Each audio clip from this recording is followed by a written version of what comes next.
how am I supposed to tell my kids this guy was one of the greatest athletes in human history? Well, that won't be too hard, actually. All you have to do to convince people is simply show them what Nikola Jokic is and was capable of doing. Behind the back to Gordon, who puts it away. Jokic. Oh, how does he do it?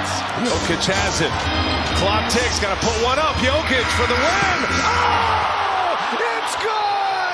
Jokic got it off in time. And Nikola Jokic might be one of the best examples of never judging a book by its cover, because despite how his physique might look, Jokic isn't just one of the most skilled basketball players ever, he's also one of the fittest ones ever. Yes, I'm here to tell you that guy right there will outrun your favorite player. Don't just take it from me, DeAndre Ayton said it himself. How big Jokic look? He can run, bro.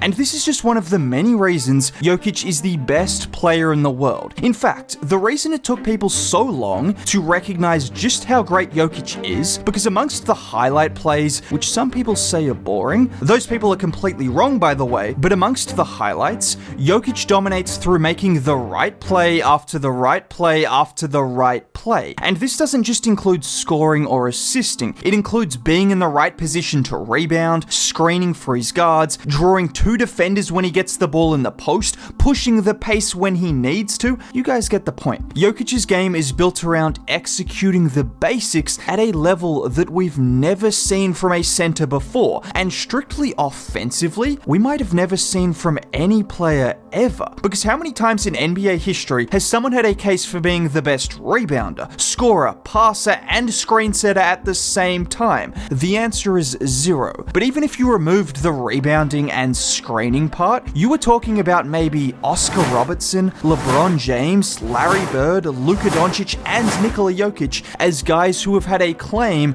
for being the best passer and scorer at the same time. But I don't want to just focus on the obvious things, like his incredible vision or some of the crazy shots he makes. I want to focus on the real Nikola Jokic, the guy who almost never has a bad game. That's not an exaggeration. He has shot below 30% once since 2019, and that was a game against the Clippers where he recorded 22 points, 15 rebounds, and 10 assists, and the Nuggets outscored the Clippers with him on the floor. That's a terrible game for Nikola Jokic, but there's a reason he's so consistent. It's because he plays every single game and every possession without any preconceived ideas. The best players usually take the most shots. As for me, I always take what the game gives me. It sometimes happens that I score over 40 points, and sometimes I don't even drop 10. I like to show that scoring isn't the most important thing, and you can affect the game in different ways. And this is what I mean when I say he has no preconceived ideas of what he as an individual wants to accomplish when he enters a game. It's strictly about making the right play in the right moment to help the team win. And this isn't even to bash other superstars or NBA players, because any of us who have played sports, we all think about ourselves individually, or if we can target a certain matchup, things of that nature. But Jokic is just rare in the sense that he will say this,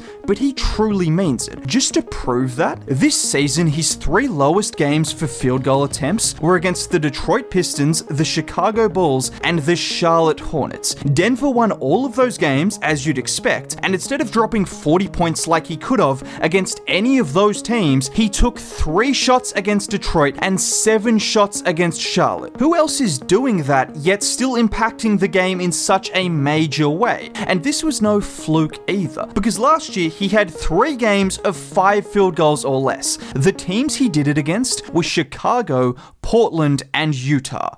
Do you know how rare it is for a superstar to take 5 or less shots in a game? Most superstars have never done that during their entire careers, let alone multiple games a year against weak opposition. This is the same guy who has dropped 50 points in a playoff game before. The same guy who has been the most efficient, high-volume scorer in the playoffs playoffs since 2021, but he'd rather allow his teammates to have great nights when his scoring isn't needed, which is why you couldn't help but laugh when Kendrick Perkins made that ludicrous statement about Jokic being a stat padder. Yeah, the same guy who has about 100 games where he's been an assist or rebound shy of a triple-double, that guy is definitely a stat padder. But getting back on track, just going back to Jokic's quote from before, he didn't just mention scoring, but he said that you can affect the game in different ways. Everyone immediately thinks of his passing, and that's for good reason. He's one of the greatest passers we will ever see in NBA history. But can we talk about his screening? But before you click off the video, I am aware it's not a fun thing to talk about, but when people talk about the gravity of guys like Steph or Clay as shooters, Jokic has his own gravity as a screener. Just look at him out on this play give the ball to Murray. He sets the initial screen which doesn't pan out, but he comes back for the second screen and pause here. Look at him just engulf Trey Jones, and at that point it's a practice shot for Jamal. Jokic is so good as a screener and playmaker that he has convinced people Jamal Murray is just not a good basketball player, and I will say that isn't true.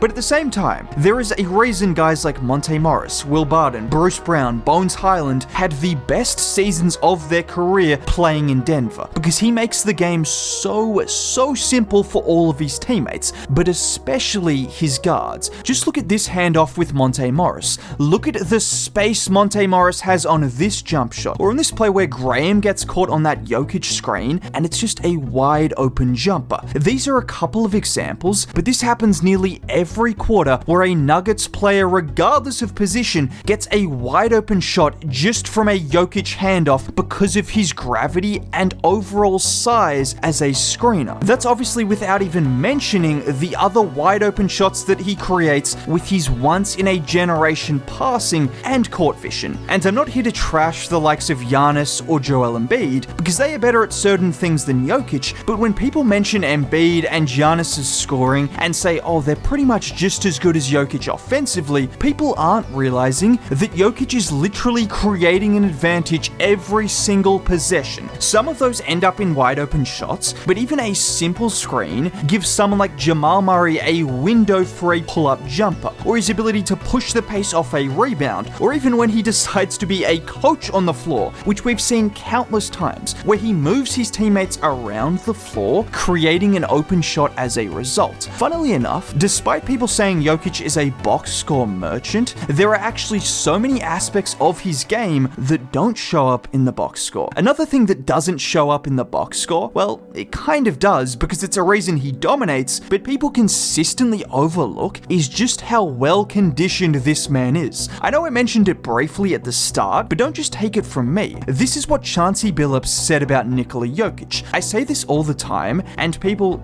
think I'm kinda crazy, but I think he's in the top 4 or 5 guys of being in the best shape in the league. It's funny because he doesn't look the part, but the way he plays, he kinda has to hold the team and carry the team. He's guarding every pick and roll all game, and then he has to carry the load on offense. It's remarkable to me. Yes, Chauncey, it is remarkable. And when you look at some of the recent playoff series, a big reason Denver won in both series against the Lakers was Jokic's cardiovascular dominance over Anthony Davis and everyone else on that roster, consistently beating him up and down the floor. Just take this play for example. With the game just about over, Jokic still had more energy than anyone on the court. The Nuggets initially secure the loose ball. And pause here. Right here is Nikola Jokic, right here is Anthony Davis, and here is LeBron James, the 3 biggest guys on the floor. Watch here as Jokic immediately puts his head down, recognizing the space before a slight push off on LeBron to create separation and throwing it down. We've also seen him do it against Rudy Gobert. Obviously guys like Jusuf Nurkic, but that's just a given. And this is the physical dominance of Jokic. He's got too much endurance and off-ball ability for the stronger and slow-footed bigs, but he's too big and strong for the versatile bigs like Bam Adebayo. Yet people will continue to suggest, oh, if this guy or that guy was in this era, they'd stop him.